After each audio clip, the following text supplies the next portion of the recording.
વિદ્યાર્થી મિત્રો, આજે આપણે સંકુલન ક્ષમતા કોની એફસીસી, સીસીપી અથવા એચસીપી આ ત્રણેયનો જવાબ એક જ થશે.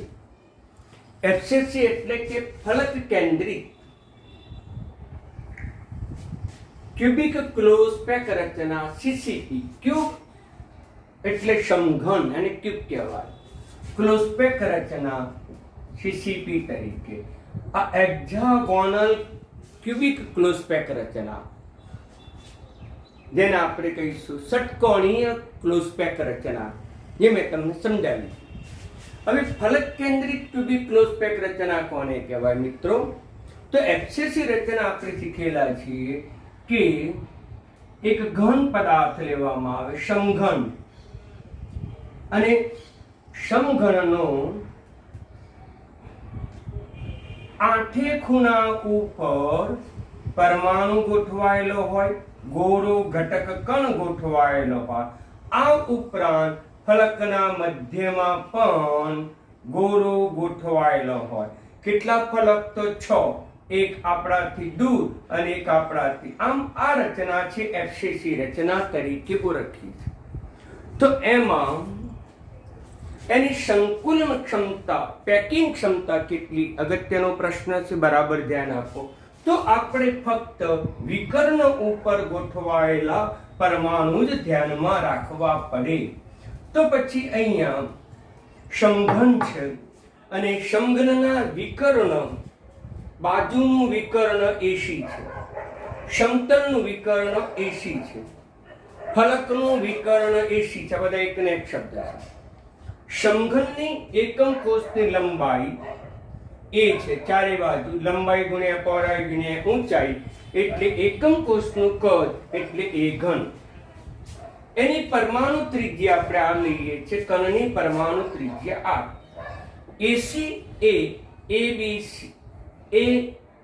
એબીસીડી બાજુનો ફલકનો વિકર્ણ છે અને એની લંબાઈ જે આપેલી છે મિત્રો, એ લંબાઈ આપણે બી લઈએ છીએ સરળતાથી ગણતરી કરવા માટે.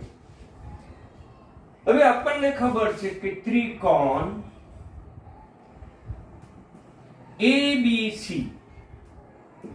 એબીસી માં કોણ બી એ કાટકોણ ત્રિકોણ છે, π/2 છે. અને π/2 હોવાથી આપણે પાયથાગોરસના સિદ્ધાંત મુજબ AC² બરાબર AB² વત્તા BC² થશે. AC² એ કોનું મૂલ્ય બતાવે છે?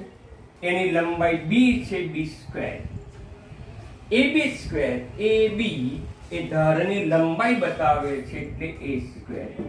મિત્રો BC એ પણ ધારની, સમઘનના ધારની લંબાઈ બતાવે છે, ઇઝ ઇક્વલ ટુ 2h, એટલે કે b બરાબર √2a મિત્રો. ઓકે મિત્રો, તો આમ આપણને b બરાબર √2a આપણને કિંમત પ્રાપ્ત થશે. હવે ધ્યાન આપો, આપણે બીજી રીતે પણ નક્કી કરી શકાય. લંબાઈ AC બરાબર લંબાઈ AC, તો અહીંયા લંબાઈ AC બરાબર b છે મિત્રો. પણ આ જે લંબાઈ AC છે એ કેટલા ગોળાઓનું સ્પર્શ બિંદુ છે?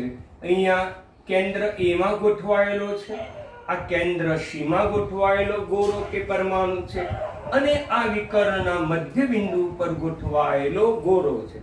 હવે એની ત્રિજ્યા r છે પરમાણુની, માટે આ r, આ પણ r, આટલી લંબાઈ r, આ પણ r, આ પણ r. જે ભૂમિતિ એક પ્રકારની ભૂમિતિ છે જે તમે ધોરણ 10 સુધી અભ્યાસ કરી ચૂક્યા છો. તો પછી એની લંબાઈ r વત્તા r વત્તા r વત્તા r is equal to 4r થશે મિત્રો. તેથી b ની જગ્યાએ આપણે 4r કિંમત મૂકી શકીએ. 4r બરાબર √2a, અને તેથી a બરાબર 4r √2. આવી કિંમત આપણે પણ મૂકી શકીએ મિત્રો. ઓકે, તો આમ આપણને કિંમત પ્રાપ્ત થશે. હજુ પણ સરળતા લઈ શકીએ કે a બરાબર √2 વડે ગુણું છું અને √2 વડે ભાગું છું, તો √2 વડે ગુણીશું, √2 વડે ભાગીશું, તો પછી આ √2 4r થશે. √2 ઇઝ ઇક્વલ ટુ 2 થશે. અહીંયા છેદ ઉડી જશે મિત્રો. તેથી a બરાબર 2√2r કિંમત આવશે. સમજી લો મિત્રો. તો આમ દરેક વખતે ક્લોઝપેક રચના નક્કી કરો ત્યારે ધારની લંબાઈ અને ત્રિજ્યા વચ્ચેનો સંબંધ તમારે યાદ રાખવો પડશે, સાબિત કરવો પડશે. એના આધારે વિવિધ પ્રશ્નો પણ તૈયાર કરી શકે. હવે આપણે ક્લોઝપેક ક્ષમતાની ચર્ચા કરીએ. તો ક્ષમતા, એના માટેનું સૂત્ર તો એકમ કોષમાં કણોની સંખ્યા. મિત્રો એફસીસી માં એકમ કોષમાં કુલ કણોની સંખ્યા કેટલી? યાદ રાખો 4. સાદો ઘન હોય તો એકમ કોષમાં પરમાણુની સંખ્યા 1. બીસીસી હોય, અંતઃકેન્દ્રિત હોય, તો તેમાં એકમ કોષની સંખ્યા 2. પરંતુ એફસીસી કે સીસીપી હોય કે એચસીપી હોય તેમાં આવશે 4. મિત્રો આમ તો એચસીપીમાં 6 આવે, પરંતુ થિયરી મુજબ જ્યારે ગણતરીશું ત્યારે 4 આવશે. એ થિયરી આપણે ભણવાની કોઈ જરૂર નથી મિત્રો. એટલે એફસીસી કે સીસીપી કહો તો એકમ કોષમાં કુલ કણોની સંખ્યા થશે 4. અંત કે છેડો કેન્દ્રિત એકમ કોષ હોય તો એમાં એકમ કોષની સંખ્યા 2 ગણવાની. આ તો તમારે ધ્યાન રાખવાનું છે. તો પછી એફસીસી કે સીસીપી છે, એકમ કોષમાં કણોની સંખ્યા કેટલી? તો તે 4. પરમાણુ કદ કેટલું? તો પરમાણુ કદ છે 4/3πr³ ગુણાકારમાં 100 ભાગાકારમાં એકમ કોષનું કુલ કદ. એકમ કોષનું કુલ કદ એટલે લંબાઈ ગુણ્યા પહોળાઈ ગુણ્યા ઊંચાઈ એટલે એ ઘન થશે. હવે સાદુરૂપ આપીએ. 16/3πr³ ગુણાકારમાં 100 એ ઘન. આપણે એ ઘનની કિંમત મૂકી, એની કિંમત મૂકી 2√2r નો ઘન. મિત્રો મેં તમને ગઈકાલે પણ કીધું હતું કે જ્યારે પણ સાદુરૂપ આપે ત્યારે r નું મૂલ્ય ઉડવું જ જોઈએ. r નું મૂલ્ય ઉડી જશે. અહીંયા આપણે 16/3πr ઘન ગુણાકારમાં 100 ભાગાકારમાં 2 નો ઘન 8 અને આપણી પાસે √2 છે અને √2 અને એનો પણ આપણે ઘન લઈશું અને પાછું r ઘન. મિત્રો r ઘન ઉડી જશે. સમજી લો. હવે √2 નો ઘન એટલે 2/1/2 નો ઘન. એટલે આવું પણ લખાય 2 નો ઘન એનો 1/2 ઘાતાંકના નિયમ મુજબ લખી શકાય. 2 નો ઘન એટલે 8, 8 નું વર્ગમૂળ એટલે 2√2 જવાબ આવશે મિત્રો. એટલે આપણે 2√2 પણ મૂકી શકાય. એટલે 16 પાઈ ગુણાકારમાં 1000 8 √2 નો ઘન એટલે 2√2 આવશે. r ઘન ઉડી જશે. એટલે મિત્રો અહીંયા 8 × 16 એ પણ ઉડી જશે.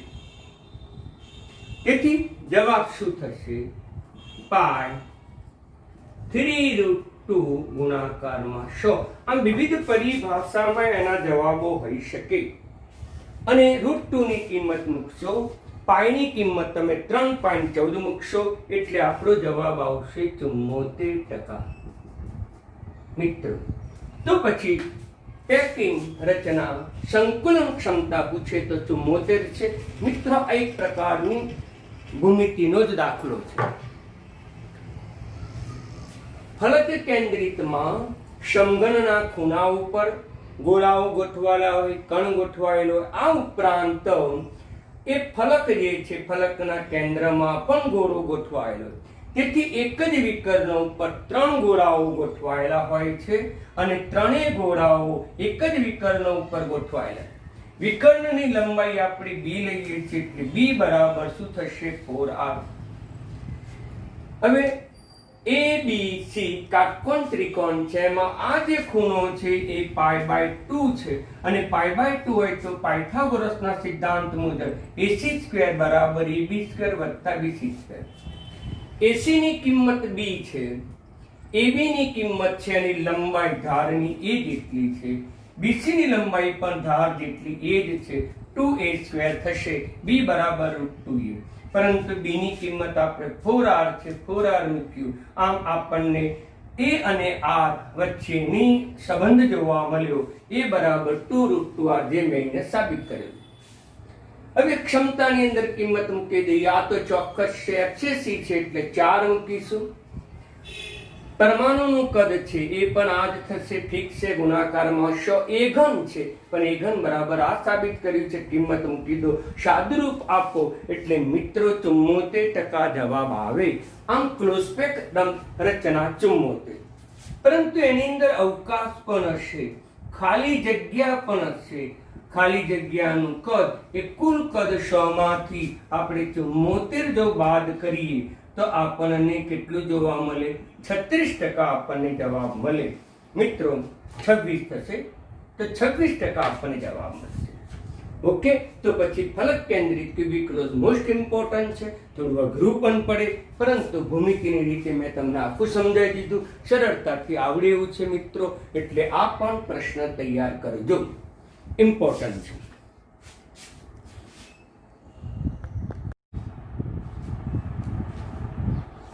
મિત્રો આ પણ એક અગત્યનો પ્રશ્ન છે. અંતઃ કેન્દ્રિત સમઘન રચનામાં ક્લોઝ પેકિંગ ક્ષમતા યાની કે બીસીસી રચના, ટૂંકમાં બીસીસી પણ કહેવાય.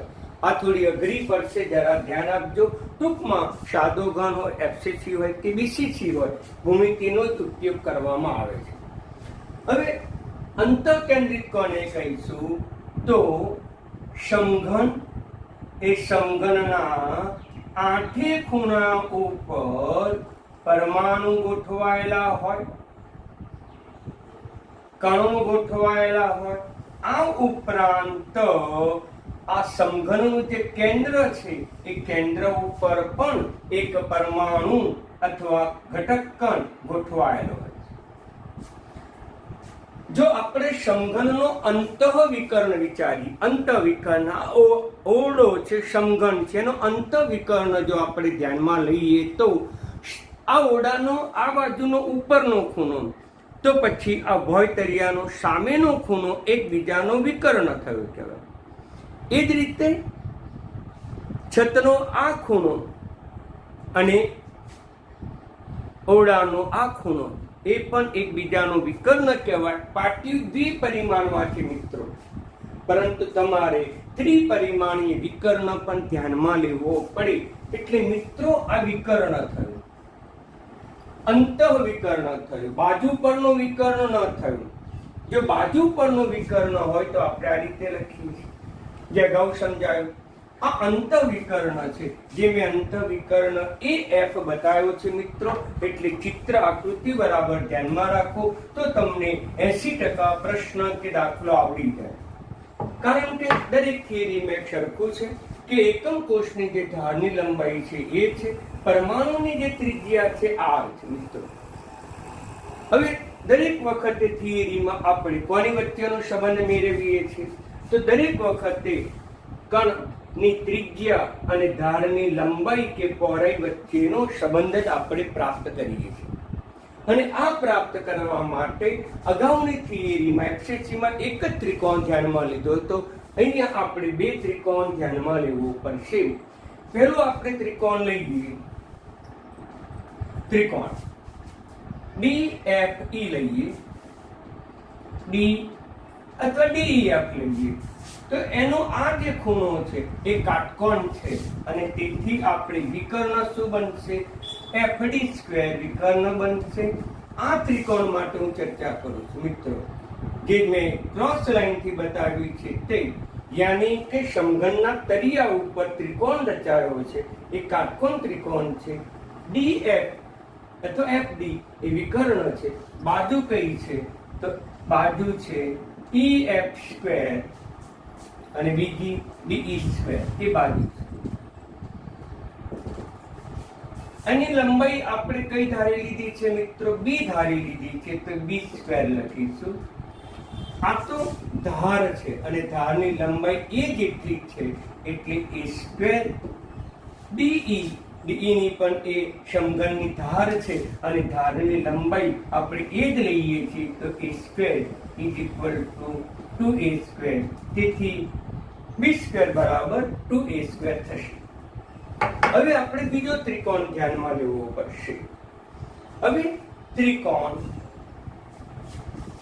ADF ધ્યાનમાં લઈશું. ADF માટે આ જે હતું DEF માટે વિકર્ણ આ હતું. હવે ત્રિકોણ છે ADF, એમાં કાટકોણ ત્રિકોણ છે અને કાટકોણ ત્રિકોણ હોવાથી કર્ણ કયો બનશે? AF square. તેથી AF સ્ક્વેર કર્ણ બનશે. બાજુ કઈ બનશે? FD સ્ક્વેર વત્તા બીજી બાજુ કઈ બનશે? AD square. પરંતુ AF ની લંબાઈ આપણે C ધારી લીધી છે એટલે C સ્ક્વેર. FD એટલે આપણને ખબર છે B સ્ક્વેર, એટલે આપણે આની જગ્યાએ B સ્ક્વેર મૂકી દઈશું. AD સ્ક્વેર, AD એટલે ધારની લંબાઈ. આ જે ધાર આપી છે એની લંબાઈ મિત્રો, એટલે આપણે એ જ લઈએ છીએ એનો સ્ક્વેર. B સ્ક્વેર ની કિંમત ખબર છે, શોધેલી છે, એટલે 2A સ્ક્વેર મૂકીશું. C સ્ક્વેર બરાબર શું મૂકીશું? તો 3A સ્ક્વેર. પરંતુ એને ત્રિજ્યા સાથે સંબંધ મેળવવો છે, તો તમે અંતઃવિકર્ણ લો, કારણ કે AF એ શું છે? અંતઃવિકર્ણ. અંતઃવિકર્ણ AF ની લંબાઈ તમે જુઓ, એની લંબાઈ C છે, પરંતુ કેન્દ્રથી આ સ્પર્શ બિંદુનું અંતર એ ગોળાની ત્રિજ્યા જેટલું થશે. આ સ્પર્શ બિંદુથી આ ગોળાનું કેન્દ્ર પણ ત્રિજ્યા જેટલું થશે. આ ગોળાથી સ્પર્શ બિંદુનું અંતર પણ ત્રિજ્યા જેટલું. આ એ ખૂણો અને આ સ્પર્શ બિંદુ વચ્ચેની ત્રિજ્યા પણ R થશે. એટલે આપણે સરળતા ખાતર 4R તરીકે મૂકી શકીએ. તો મિત્રો C બરાબર શું થશે? તો મિત્રો C બરાબર આપણને કિંમત પ્રાપ્ત થશે 4R. તો પછી આપણે 4R ની કિંમત આપણે એમાં મૂકી દઈએ. ઓકે, તો ચાલો આનું વર્ગમૂળ પણ દૂર કરી શકીએ. √3.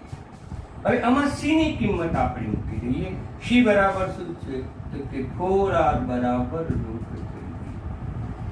R બરાબર, અથવા તો આપણે ધારની કિંમત શોધવાની, એને કરતા બનાવીએ.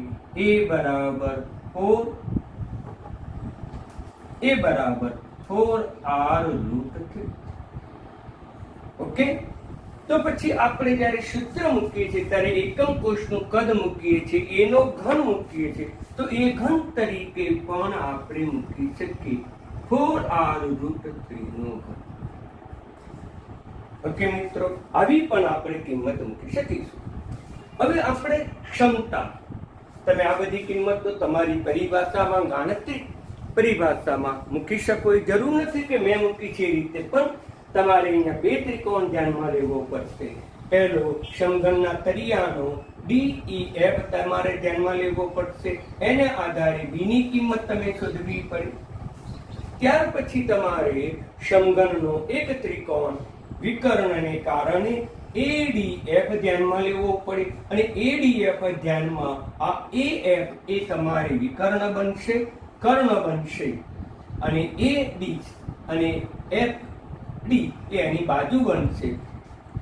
FD ની લંબાઈ હતી B, DC ની લંબાઈ હતી A, અને આ લંબાઈ આપણે ધારી લીધી હતી C, એટલે C સ્ક્વેર બરાબર B square plus A square. સાદુરૂપ આપ્યું, આ મળ્યું, વર્ગ દૂર કરે, આ મળ્યું, પણ C ની કિંમત આપણે શોધવી પડશે. C એ આ AF ની લંબાઈ બતાવે. અંતઃવિકર્ણ AF ની લંબાઈ જે 4 ત્રિજ્યાના સરવાળા બરાબર થશે, એટલે 4 જેટલી બનશે. એ તો મિત્રો તમને આવડે. એના આધારે આપણે એ ઘન અને આર ઘન વચ્ચેનો સંબંધ, યાની કે એ અને આર વચ્ચેનો સંબંધ, ત્રિજ્યા અને ધાર વચ્ચેનો સંબંધ મેળવ્યો. અમે અલગ અલગ ભાષામાં બોલ્યું. હવે ક્લોઝબેક ક્ષમતા, ક્લોઝબેક ક્ષમતા ટકામાં એકમ કોષમાં કુલ કણોની સંખ્યા કેટલી? બીસીસી કીધું છે મિત્રો, ફરીથી યાદ કરાવું. સાદો ઘન હોય તો 1, બીસીસી હોય તો 2, એફસીસી હોય તો 4, અંત છેડો કેન્દ્રિત હોય તો 2. આ બીસીસી છે, બીસીસી એટલે 2 આવશે, એટલે આની સંખ્યા આવશે 2. પરમાણુ કદ તો આપણે ક્રિકેટના દડા જેવું, અને ગોળકનું કદ જેને આપણે કહીશું 4/3πr³ ગુણાકારમાં 100. ભાગાકારમાં રોકેલું કદ, સમઘનનું કદ એટલે એ ઘન, એટલે મિત્રો 8/3πr³ ગુણાકારમાં 100. મેં અગાઉથી અહીંયા ઘન લખી જ નાખ્યું છે, એટલે જવાબ આવશે 4r/√3 નો ઘન. મેં તમને અગાઉ પણ કિંમત કીધેલી છે મિત્રો, કે જ્યારે જ્યારે તમે આ પ્રકારનું પદ મૂકશો તો એક પદ આરામથી ઉડી જશે, અને એ પદ હશે ઘનનું આર ઘન ઉડી જશે. 8/3πr³ 4 નો ઘન એટલે 64 થશે મિત્રો, અને √3 નો ઘન એટલે 3√3 થશે. તો અગાઉ મેં સમજાયા મુજબ, અને આર ઘન ગુણાકારમાં 100. મિત્રો આર ઘન ઉડી જશે.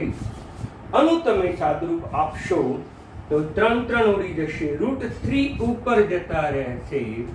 આ 63 છે ને ઉપર 8 છે, મારી ભૂલ થઈ. 4 નો ઘન 64 થાય. આ 8 છે ને 64 છે, એટલે 8 થઈ જશે. સાદુરૂપ તમે તમારી પરિભાષામાં આપી શકો છો, પણ છેલ્લે તો જવાબ આ જ થશે. આ પણ જવાબ તમને એમસીક્યુમાં આપેલો છે, પરંતુ તમે પાઈની કિંમત મૂકો, √3 ની કિંમત મૂકો, તો આનો જવાબ આવે છે મિત્રો 68%. આમ બીસીસીની ક્લોઝબેક રચનામાં કણો વડે 68% રોકાણ થયેલું છે, અવકાશીય કદ રોકાયેલો છે, આટલા 68% એ ભરાયેલો છે તેમ કહી શકાય. તો પછી ખાલી જગ્યા કેટલી હશે? કારણ કે મેં તમને ગઈકાલે સમજાવ્યું કે પરમાણુઓ તો ગોળાકાર છે, અને ગોળાકાર હોવાથી તેમની ગોઠવણીની વચ્ચે ચોક્કસ પ્રકારનો અવકાશ હોય છે, જેને આપણે ખાલી જગ્યા પણ કહેવામાં આવે. તેથી ખાલી જગ્યા કે અવકાશ ગણો તો 100 માંથી તમે 68 જો તમે બાદ કરો તો આપણને 32% આપણને જવાબ જોવા મળે. તો મિત્રો આ થોડું અઘરું છે. અગાઉના 2 પ્રશ્નો સાદો ઘન અથવા એફસીસીની રચનામાં અઘરું છે, કારણ કે અહીંયા 2 ત્રિકોણ આપણે ધ્યાનમાં લેવા પડશે. એક ત્રિકોણ DEF અને બીજો ત્રિકોણ ADF ધ્યાનમાં લેવો પડશે, અને એને આધારે આપણે ત્રિજ્યા અને ધારની વચ્ચેનો સંબંધ પ્રાપ્ત કરવો પડશે. તો આટલી વસ્તુ તમારે ધ્યાનમાં રાખો તો તમે સરળતાથી આ સૂત્રમાં કિંમત મૂકી દો. બાકીની કેટલીક બાબતો કોમન છે જે લખી છે, અહીંયા પણ કેટલીક બાબતો કોમન છે, એ આપણે 3 પ્રશ્નોમાં આટલી બાબત કોમન આવે એ તમારે ધ્યાનમાં રાખવું પડે. સાદો ઘન હોય તો આમાં 1 લખવાનું, એફસીસી હોય તો આમાં કે સીસીપી હોય તો 4 લખવાનું, પરંતુ બીસીસી હોય તો કેટલા લખવાના મિત્રો? 2 તમારે ધ્યાનમાં રાખવા પડે. બાકીની કિંમત તો સરખી છે. 3 પ્રશ્નમાં કોમન છે કે તમારે એ અને આર વચ્ચેનો સંબંધ મેળવવો પડે મિત્રો, અને એ અને આર વચ્ચેનો સંબંધ તમે પ્રાપ્ત કરો પછી આમાં સૂત્રમાં મૂકી દો એટલે સીધી સાદી ગણતરી આવી જશે મિત્રો. એટલે બંને પ્રશ્નો સરળ છે. આ પણ તૈયાર કરજો. અગાઉ મેં ચલાવ્યો એ પર, એમાંથી તમને થિયરીમાં ઘણી વખત પ્રશ્નો પૂછાયેલા છે મિત્રો. ઓકે, તો આટલા પ્રશ્નો તૈયાર કરજો.